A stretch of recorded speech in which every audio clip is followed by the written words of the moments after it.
Zephyr, A Thief's Melody is a 3D action platformer which has shockingly little to do with thieves or melodies or zephyrs, but it is quite wonderful anyway. This is a game transparently inspired by action-adventure epics of the PS2 era, most prominently Beyond Good and Evil and The Legend of Zelda, but more appropriate comparisons might be Kia, Dark Lineage, and Legend of Kay. Point being, you can expect loads of early 2000s snark, charm, and vibrant environmental designs punctuated by simple stealth mechanics and a wide, but not too wide, open world to explore. I want to be transparent, it is deeply, exceptionally difficult to be unbiased about this. Playing Zephyr on my computer was surreal, almost existentially incorrect. It felt like I should be holding a GameCube controller in my hand, huddled around a CRT, not leaning back in an office chair with an Xbox One gamepad. That is to say, this game captures the spirit of its forebearers immaculately well.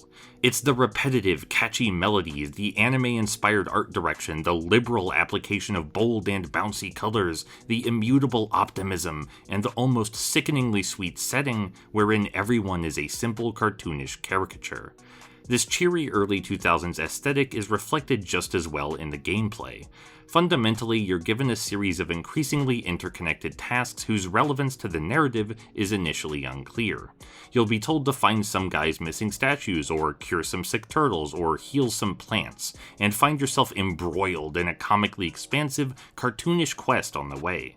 Pilfering those statues from the governor's mansion gets you a map, but you can't use the map before you cure the sick guy's turtles, and you can't cure the sick guy's turtles without healing the plant, and you can't heal the plant without your sister's flute, and you can't play the flute without lessons from a pianist, and he won't give you the lessons unless you make his duck all better.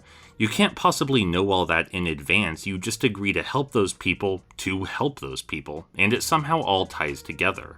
There's an understated brilliance to it which illustrates the importance of community and altruistic action. Zephyr asserts firmly that if you just keep doing your best for the people around you, eventually things will work out, and you'll end up right where you need to be. It's surprisingly poetic. Now, as for the moment-to-moment gameplay, you've got your basic jump, climbing mechanics, melee attacks, and an assortment of Zelda-style gadgets like bombs, arrows, other arrows, and a slingshot which is sort of like arrows but not really. Utilizing these tools, you'll navigate a variety of themed dungeons and open-ended combat arenas where your observational acuity and platforming prowess will be put through their paces. I thought I'd seen every action-adventure puzzle trope, but some of the scenarios here left me genuinely stumped, and I was thrilled to try out every potential solution. Zephyr really makes you appreciate every item you have and its finer mechanical detail. And you know what's great about all this? Tutorializing is kept mercifully minimal.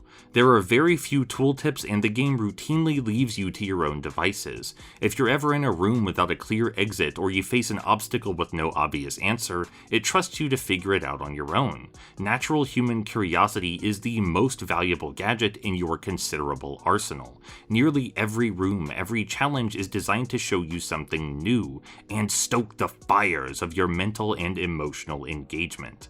But still, nothing's perfect. Much like its 6th gen forebearers, Zephyr features mindless melee combat against mountains of meandering mooks. You're encouraged to stealth around them, but should you find yourself in a tussle, smashing the attack button works just fine, treating you to a cacophony of overlapping slap sounds. You can take your foes out from a distance with arrows, but this only makes the combat even more trivial. Every time I spied a gaggle of goons on the horizon, I sighed in exhaustion. And sure, that's the only flaw with the gameplay, which is quite impressive, but the writing, characterization, and the world building, those could use some real work. I said as much before, but there are no real thieves in this game. It's explained away in the lore, but the thieves are really just explorers, and even the pirates you face have a strict code of ethics which prohibits real villainy. There's also no one and nothing named Zephyr that I could find anywhere. I understand the term thief and the name Zephyr were likely chosen for marketing purposes, but it feels dishonest.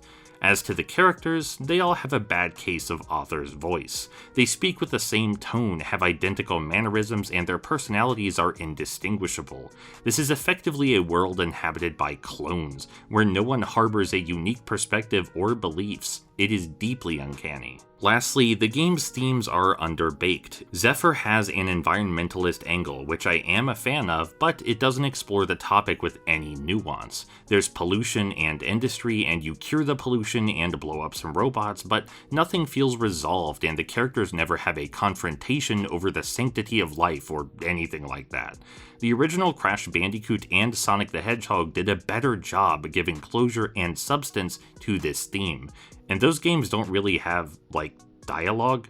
But excusing the amateurish script and poor combat, Zephyr's majority gameplay is seriously solid, and it packs as much polish as a middle market game would have back in the day.